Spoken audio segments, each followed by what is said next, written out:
Bapak, Ibu, dan saudaraku yang terkasih di dalam Tuhan Yesus, sharing saya hari ini yang diambil dari Injil Matius bab 7 ayat 21, dilanjutkan ayat 24 sampai dengan 27, yang dengan judul barang siapa melakukan kehendak Bapa akan masuk kerajaan Allah.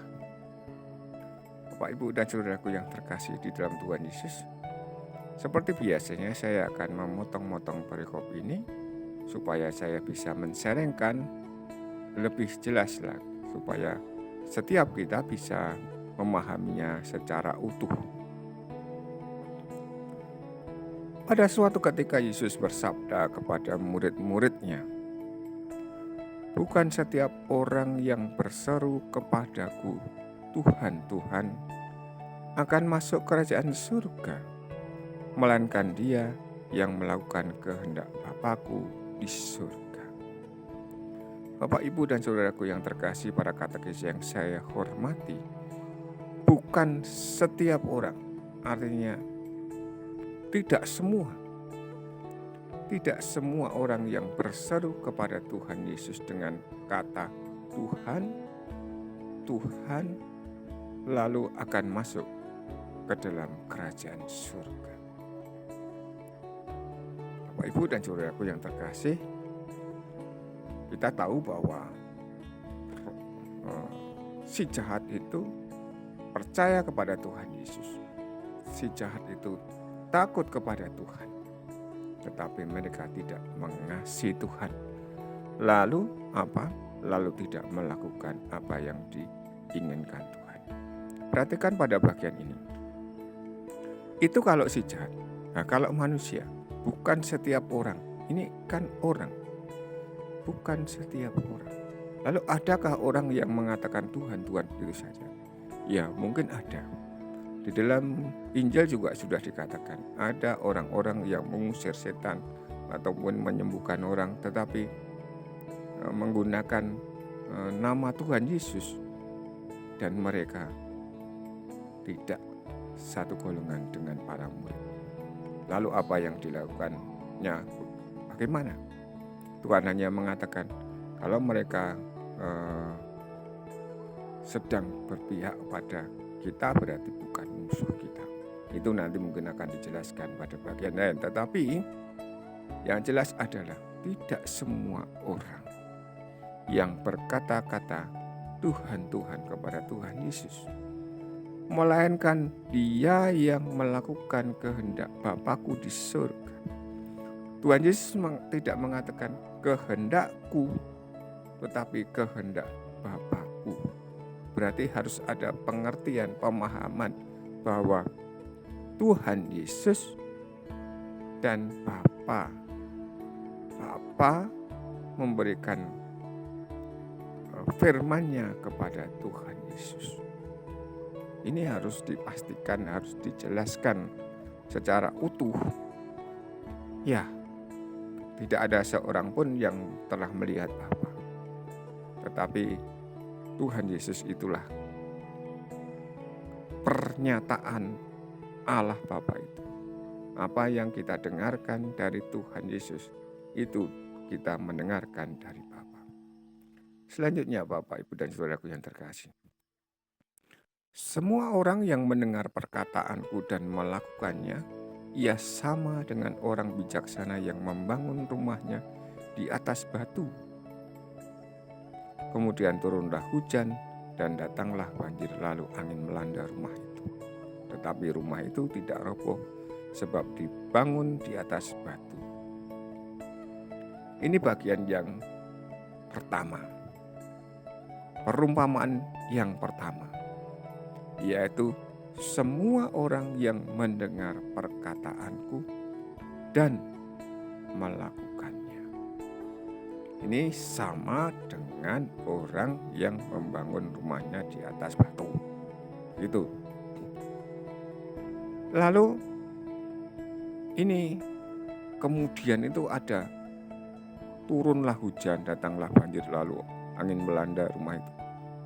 Tetapi begini, bahwa ini tidak, artinya bukan lalu atau kemudian turunlah hujan itu bukan artinya suatu saat atau apa yang nanti tidak sama dengan berikutnya.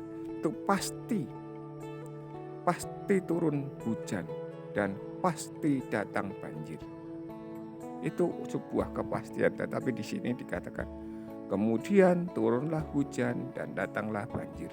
Tidak ada rumah yang tidak kehujanan misalnya. Tetapi di sini kemudian turunlah hujan dan datanglah banjir. Lalu angin melanda rumah itu. Tetapi rumah itu tidak roboh sebab dibangun di atas batu. Ini mendengar dan melakukan.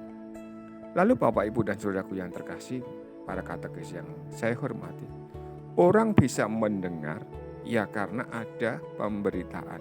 Orang bisa mendengar karena ada pewartaan. Bagaimana mungkin orang bisa mendengar perkataan Tuhan Yesus kalau tidak ada pewartaan? Bagaimana mungkin itu terjadi? Dan bagaimana orang bisa melakukannya tanpa mengerti Tuhan Yesus? Tanpa ada yang mau memberitahukan, tanpa ada yang mau mewartakan. Maka ini menjadi kewajiban kita semua sebagai katekis, orang tua atau kakak-kakak atau bruder, suster, romo dan seterusnya harus berusaha bagaimana supaya orang lain bisa mendengarkan perkataan Tuhan.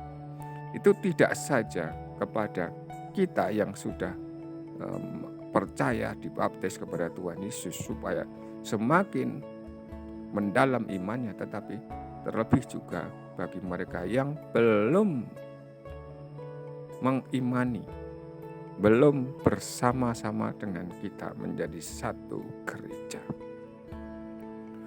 Bapak, Ibu, dan Saudaraku yang terkasih di dalam Tuhan Yesus. Yang kedua, tetapi setiap orang yang mendengar perkataanku dan tidak melakukannya, ia sama dengan orang bodoh yang membangun rumahnya di atas pasir. Kemudian turunlah hujan dan datanglah banjir. Lalu angin melanda rumah itu. Maka robohlah rumah itu dan hebatlah kerusakannya. Kata-kata di atas tidak ada hebatlah kerusakannya dan tidak ada kata roboh. Tetapi perhatikan ya, di atas itu ada tulisannya. Tetapi rumah itu tidak roboh sebab dibangun di atas batu. Pada bagian bawah disebutkan maka robohlah rumah itu dan hebatlah kerusakannya. Artinya bangunan rumah itu tidak bisa dibetulkan lagi. Bapak, Ibu, dan Saudaraku yang terkasih di dalam Tuhan Yesus, ini ngeri ya. Ngeri, saya katakan demikian. Kenapa?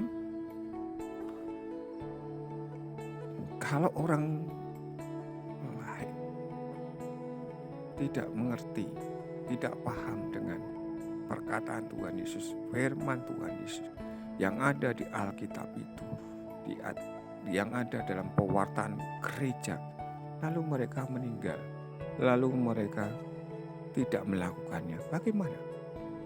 Atau umat kita sendiri, orang gereja kita sendiri, yang tahu bahwa tahu bahwa Tuhan Yesus, tetapi dia berdoa, tetapi pada suatu saat dia tergelincir, lalu tidak melakukan apa yang dikatakan Tuhan. Itu terus bagaimana? Bapak, Ibu, dan Saudaraku yang terkasih bisa memahami ya maksud saya. Nah, kiranya kita semua mencoba menjadi pewarta-pewarta yang baik, yang mampu menerangkan kepada mereka semua yang tidak tahu. Semoga mereka yang belum tahu menjadi tahu, dan semoga mereka yang belum beriman menjadi beriman, yang belum melakukannya menjadi bisa melakukannya dengan baik.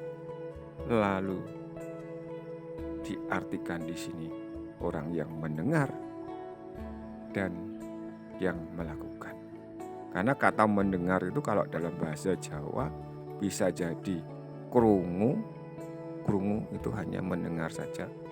Tetapi ngrungokke itu artinya bahwa dengan seksama mendengarkan lalu bisa melakukannya.